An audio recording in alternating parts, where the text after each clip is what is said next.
ആലപ്പുഴ ജില്ലയിലെ കിഴക്ക് വെൺമണി ഗ്രാമത്തിലെ വളരെ പ്രസിദ്ധമായ ഉത്സവമാണ് ശാർങ്ങക്കാവ് ദേവീക്ഷേത്രത്തിലെ വിഷു ഉത്സവം.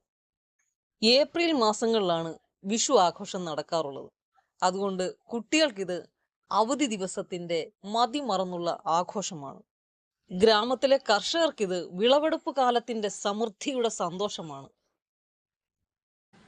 യുവാക്കൾക്കിത് കൂട്ടുറപ്പിക്കലിന്റെയും ആർപ്പുവിളിയുടെയും ആനന്ദമാണ്. വൃദ്ധജനങ്ങൾക്കിത് ബന്ധുമിത്രാദികളുടെ ഒത്തുചേരലിന്റെ സംതൃപ്തിയാണ്.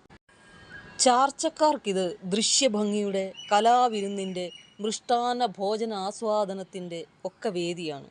അങ്ങനെയൊക്കെയുള്ള നമ്മുടെ ശാർങ്ങക്കാവിന്റെ പഴയകാല വിഷു ആഘോഷങ്ങളുടെ ഓർമ്മകളിലേക്ക് വെൺമണിയുടെ സാമൂഹ്യ സാംസ്കാരിക മേഖലകളിലെ സജീവ സാന്നിധ്യമായ ശ്രീകുമാറിനോടൊപ്പം നമുക്കും സഞ്ചരിക്കാം. ബന്ധപ്പെട്ട ഒരു സംഭവമാണ്. ഒരു കലാരൂപം എന്ന് പറയുന്നത് ഒരു അനുഷ്ഠാന രൂപമാണ്. ഈ കുരുത്തോലകളിൽ കൊണ്ട് തൊപ്പിയും കോരയും ഈ ഉളയാളുകളും ഇതെല്ലാം ചാർത്തി ഒരു മനുഷ്യൻ ഇങ്ങനെ പ്രത്യേക തരത്തിലുള്ള പാട്ടുകളും പാടി നല്ല താളത്തിന് ഇങ്ങനത്തെ വീടുകൾ വെച്ച് എല്ലാ വീടുകളിലും ചെയ്യും.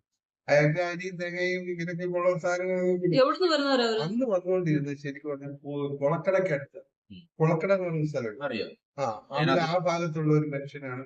ആ കാലത്ത് അയാളുടെ മകനെ ഇപ്പോഴും വരുന്നത്. ഇപ്പോൾ ഞങ്ങളുടെ വീട്ടിലൊക്കെ വരും. ചിലപ്പോ രാത്രിയിൽ ഞങ്ങളുടെ വീട്ടിൽ താമസിക്കുന്നത് പറങ്ങാടി പഠിക്കുന്ന പറങ്ങാടി കട. ശരിക്കും പറഞ്ഞാൽ നാടോടി ഗ്രൂപ്പ് ആദ്യമായിട്ട് അവര് നാടോടികളായിരുന്നിരിക്കണം എന്നാണ് എന്റെ. അപ്പൊ ഈ വിഷു സമയത്ത് അവര് എല്ലാ ഭവനങ്ങളിലും സന്ദർശിക്കും. ഇങ്ങനെ ഈ ഐശ്വര്യം വരുന്ന തരത്തിലുള്ള പാട്ടുകളാണ് പാടുന്നത്.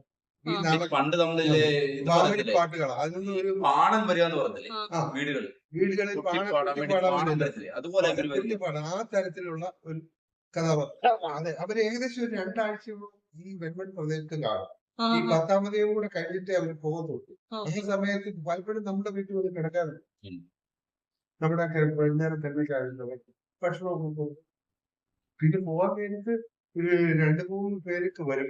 ഈ ചാക്ക് കിടക്കുന്ന നെല്ല്, മരി, തേങ്ങ ഇതൊക്കെ ഉണ്ടാവും. കാളവണ്ടി ആദ്യമൊക്കെ കാളവണ്ടി അതേ കയറ്റിക്കൊണ്ട് അയാൾ പോകും.